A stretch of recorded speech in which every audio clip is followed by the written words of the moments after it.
the red preference are more likely, and I stress more likely, to have higher levels of emotional capabilities in the following kind of areas that I've shown there on screen.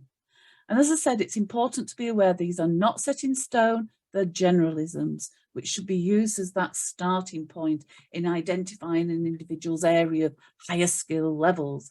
And it's something that, again, within a workshop situation, we wouldn't just be making these, we'd actually get people to, they do an assessment, if you like, of each of these key kind of areas. So I'm just giving you the areas that are most likely to have higher levels in. And some of the behaviours, emotionally intelligent kind of behaviours that support these kind of key components or show that perhaps it's a development area.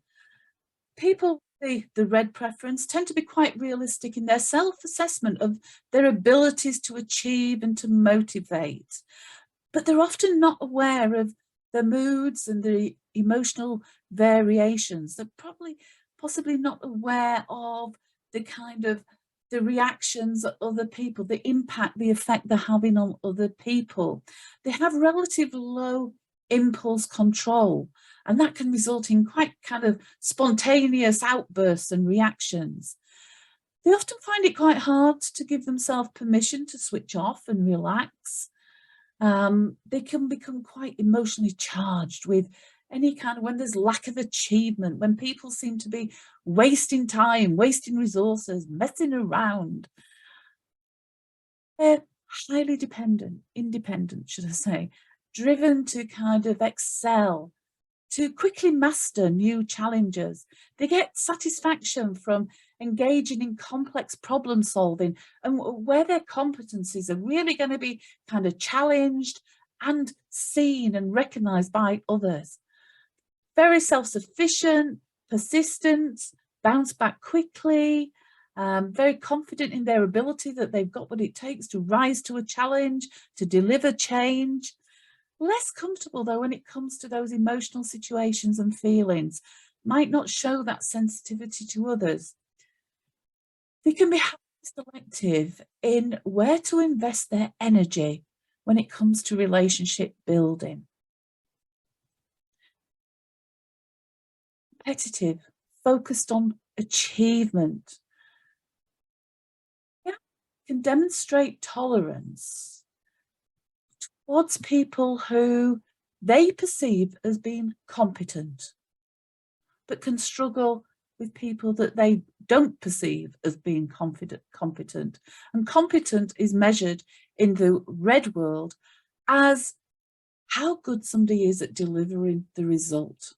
And they're quite self-assured and confident kind of communicators with other people. So those are the kind of areas, the emotional intelligence and the links to the kind of the jigsaw there. Dark yellow, people who lead with the yellow preference, more likely to have higher levels of emotional capabilities around the areas, the components of flexibility, motivation, resilience, the ones that there are on the screen. The behaviours that we can actually see here and what we can kind of the linkage with the jigsaw again, they're quite confident in their abilities to be resourceful and innovative. They do recognise moods and how those moods may affect their actions. They can see their impulses as actually a source of direction.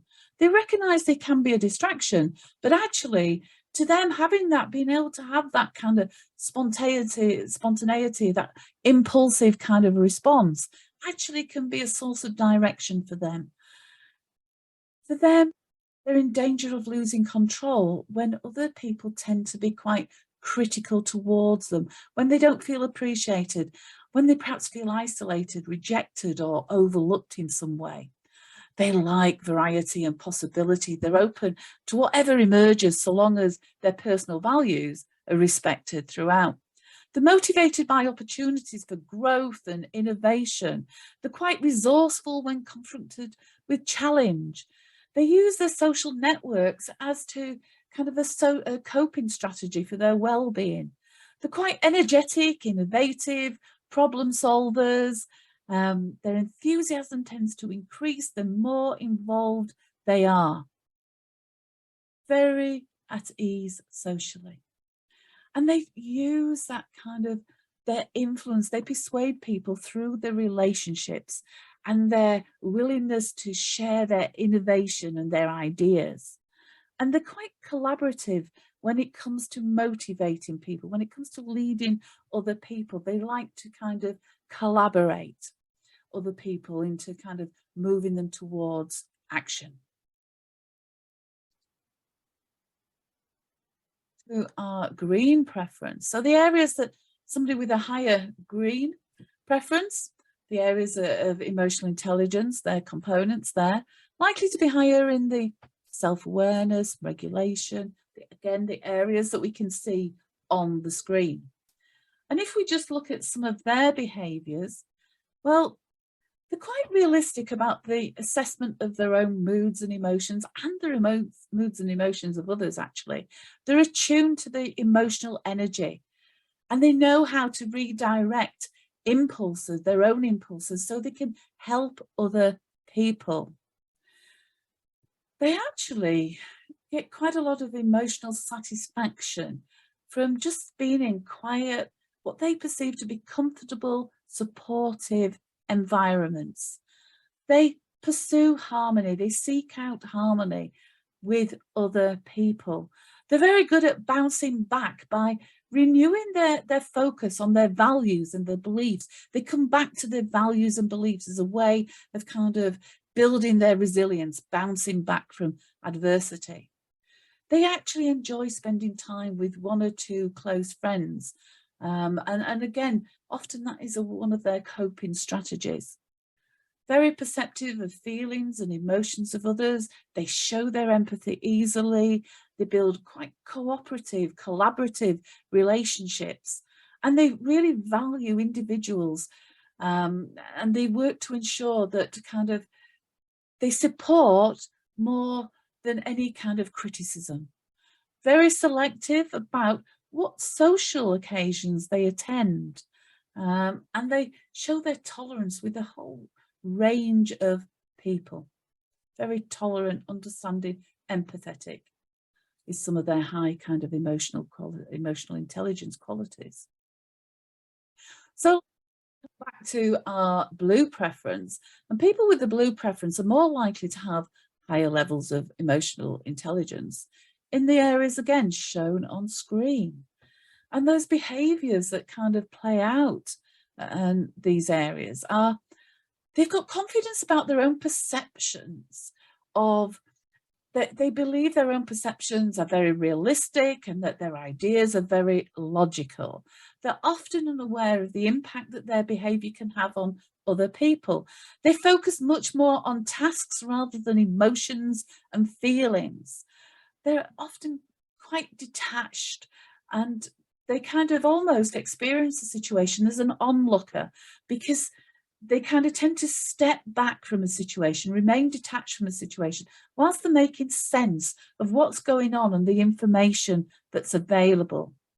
Very good, and perhaps actually this is almost too good to a danger area of controlling their impulses. They suppress their feelings and emotions, which can be good in the right situations, but sometimes can be very bad as well. We have to be very careful when it comes to suppressing our feelings. It's not a long-term strategy at all. They're well organized, very kind of, they show their commitment through their fulfilling their obligations. They're very dependable, sincere. They actually gain satisfaction from that, having that attention to detail and the precision, doing a good job. They're in danger of losing control when they perceive other people as being incompetent or just always pushing to do things differently, to change, or constantly interrupting them. They like structure, they like order, they like details, they like to work to a plan. They're very self-sufficient, they're confident in their experiences. They feel good when things go to plan, when people follow procedures. They don't show their understanding of emotion of others, or they don't actually sometimes recognize the importance that emotions have on an individual and their experience of a situation. Quite forceful in making things happen, quite selective in their efforts in who they want to initiate and build relationships with. They build trust by kind of following the social rules. They seek to persuade with kind of logic and evidence, very much a no nonsense kind of approach. And they tend to be more comfortable leading when they're in their areas of expertise.